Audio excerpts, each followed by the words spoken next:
When 60 Minutes had a segment about the Wellness Group, a national program of support for cancer patients and their families, participants with cancer laughed wholeheartedly at the following joke. I found a lump. Got a mammogram. They're doing the ultrasound and they go, "We found the lump." And I'm like, "Nah, that's just my boob." I'm very flat-chested. Although I also laughed, apparently along with millions of viewers, I remember feeling a bit uneasy in doing so. After all, this was cancer they were poking fun at. One isn't supposed to be making fun of people who are different than we are, especially when they are suffering from such a terrible disease. So we ask, does cancer have a sense of humor? According to the American Cancer Society website, unplanned humor involves finding humor in ordinary and everyday situations. They go on to say that being able to find humor in life is extremely beneficial when dealing with cancer. With drama, The Jill and Julia Show by Julia Sweeney. Are you there, Judy? It's me, Cancer, by Judy Fabjans. With prose, Cancer on $5 a Day by Robert Schimmel. Does Cancer Have a Sense of Humor by Arlene Harder? And the stand-up comedy of Tig Notaro, we learn to laugh at what ails us, in hope of happier healing. Smiling at Cancer, a program. I guess the cancer story should come next. Well, it started with me being asked to go to North Dakota to read a part from my book, God Said Ha, which is the first monologue I did about me having cancer and my brother having cancer. Well, then to the right of me, there is this other woman speaking. She was hired as the other funny cancer speaker. So she has this PowerPoint presentation and she says, "When you have a friend that has cancer, the most important thing you can do is bring humor into their lives." You might ask yourself, how do I bring humor into a friend's life? Well, I have a PowerPoint presentation to show you. Tell them a funny joke. Give them a humorous card. Give them a humorous gift, like big glasses with a funny nose. Tickle them. This woman was not funny, and I hated her already. When you have cancer, everything reminds you of cancer. And sometimes we just need something to take our mind away from it all. Lying in bed after an exhausting hour of vomiting, I manage to open my eyes.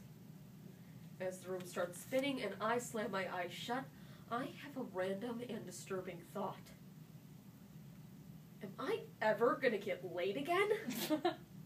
So I'm walking down the street and this man is staring really closely at me going, "Sir, sir, sir."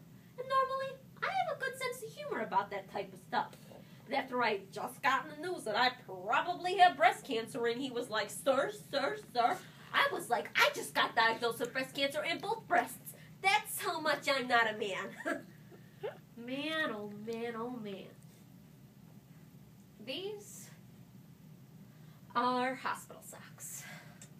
I wore these when I had my mastectomy. I was nervous as shit. And this nurse comes into the hospital room and she tells me I have to remove all my clothes. So I take off everything except for my socks and my underwear because, well, they were going to be removing my breast, not my left pinky toe or my right butt cheek. Which I wouldn't have minded. But she tells me I have to remove everything and then she hands me these socks. She wouldn't let me wear my own socks. And I mean, these socks are so uncomfortable. I mean, they have this sticky and non-skid stuff on the bottom and on the top. I mean, what are you going to be like? Ooh! Sex is on the mind of the oncologist, too, because one day my doctor, Nadine, walks into the hospital room and hands me a booklet called Sex During Chemotherapy. We thought you might want to take a look at this. Thanks. Does everyone get this, or just me? Everyone, but we figured that you would like it the most. I'm only gonna read the good parts. Hey, some of these pages are stuck together. Those must be the good parts. But you know what's nice about all this? Is that God never gives you more than you can handle. Never. Never. I just picture God up there saying, you know what? I think she could take a little bit more. And the angels are all like, oh my God, God, what are you doing? Are you out of your mind? And God just being like, no, don't worry. She's got this. Two things changed my mind, however, as I came to appreciate the value of cancer jokes And laughter in general for cancer patients. and as Clifford Kuhn MD notes, laughter helps us remember all the things we have in common. Nadine laughs and then excuses herself for a moment. While she's gone, I begin to read the book. Treatments for cancer can cause discomfort, fatigue, and intense pain. Still, it is possible to be sexual throughout treatment, just differently than before. Self-pleasure through masturbation is easiest because you set the pace. I set the pace? I usually don't last long enough to have a pace.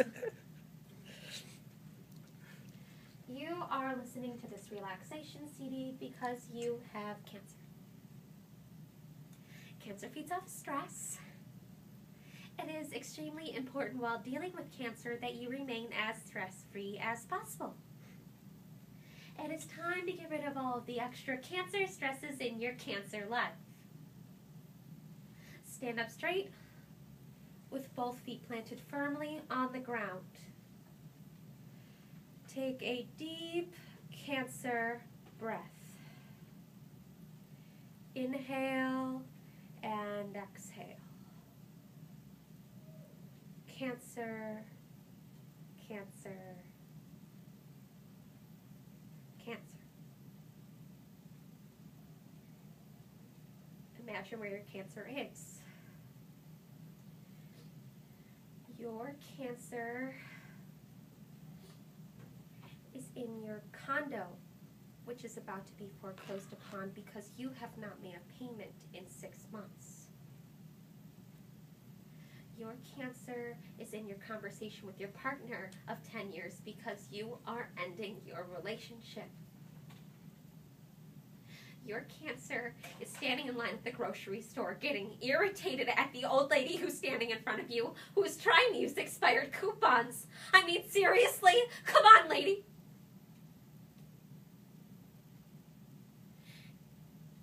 And your cancer is in your socks.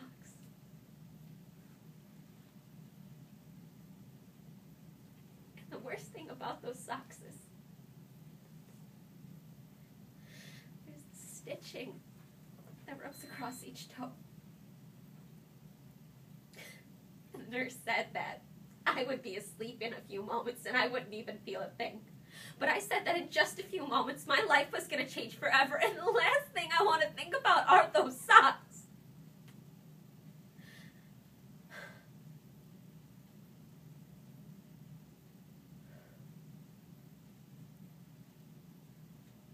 I tried to stay positive. I mean, I didn't have to shave my legs or anywhere else. And I got a pretty blonde wig and a huge makeup kit. The best perk of all this is now I get to watch my daughter grow up. The doctor says I can't call myself a survivor until I reach the 5-year mark, but I survived those socks. Cancer socks. Cancer socks. Cancer sucks. I just wanted to come out here. I wrote something. I just wanted to share it. I really appreciate you guys. So, thanks for laughing at me.